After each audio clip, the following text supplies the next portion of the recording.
But just to say, this is about the UN Convention on the Rights for Persons with Disabilities and the committee that investigated the UK on breaches around those rights. This started back in 2015, and I, at the time, was the Shadow Minister for Disabled People and was interviewed by the committee.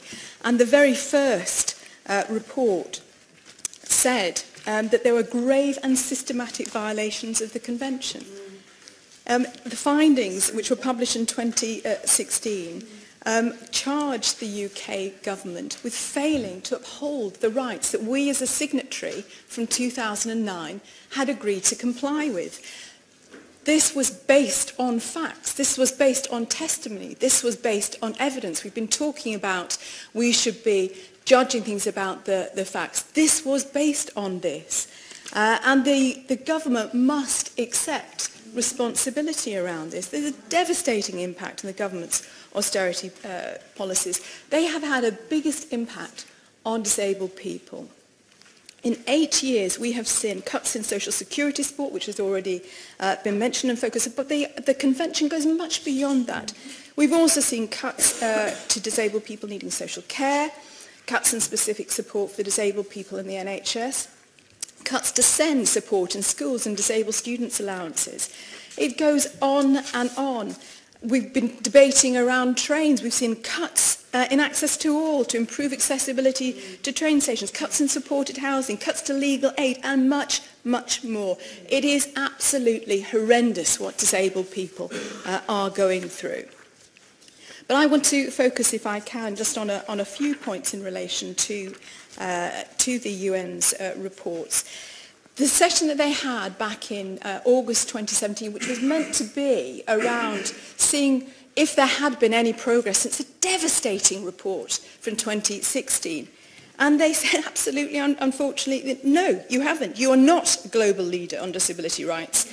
And we again have seen in the recent debate around the EU withdrawal bill a fundamental disagreement about upholding rights because the failure to support the Charter of Fundamental Rights, which gives more protections in domestic law to disabled people. I'm sorry I'm not going because my colleagues still want to speak. They said cuts to social protection in the UK were a human catastrophe. A catastrophe. And the UK's human rights watchdog stated that the examination by the UN had seen a disconnect, and this is what we are hearing from what has been said that everything's hunky-dory on that side of the House, to what we are saying there is a disconnect between the UK government's replies and the lived experiences of disabled people. In conclusion, the rapporteur stated that the committee was deeply concerned about the lack of recognition of the findings and the recommendations of the inquiry. The government has said they will not be acting on this report. And this is not the only one. We have the EU Council for Europe also stating that there are significant concerns around upholding the rights of disabled people. The Minister for Disabled People has said the government will be setting up a new interministerial group to coordinate the work across government and seeking to reinvigorate our engagement with disability stakeholders to help shape our plans. So will the Minister confirm what this engagement will involve, including which DDPOs will be engaged, as repeatedly recommended by the UN? And will she publish details of the membership in terms of reference for this group? And will that extend to the Department of Health and Social Care? There are real concerns. The consultation of the Green Paper on adult social care, which includes support for disabled people, is failing to engage with DDPOs. And the response to my question in the social care debate on the 25th of April just shows complete lack of understanding about Article 19 of the Convention and what it means, what is meant by independent living.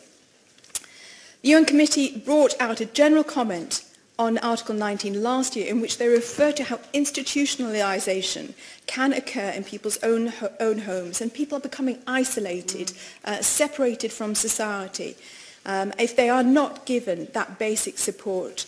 We're effectively seeing, as I say, re-institutionalisation of disabled people due to the current cut in social care. Waiting until the autumn, as it has been said, until we see the adult social care green paper is just not good enough. We've seen £7 billion in cuts to social care, 1.2 million people, including disabled people, not getting the support they need. The government's failure to recognise and act on this social care crisis is affecting our most vulnerable citizens, and it is to their shame. Finally, will the government look at producing a cumulative impact assessment of all policies and their impact on disabled people since 2010, as recommended by so many organisations? It is time, Dame Cheryl, for a different approach, which is summarised in the manifesto which we developed with and for disabled people. Nothing about you without you. I know my honourable friends are building on these commitments, which include scrapping current disability assessments, replacing them with a holistic, person-centred approach based on principles of dignity and inclusion. We've already committed to incorporate the CRPD fully into UK law, something that was rejected by this government. We believe that, like the NHS, our social care system is there, our social security system is there for every one of us. 9 out of 10 people become disabled. It is an acquired disability, and we should recognise it can happen to anyone, and we need to ensure that we have that support.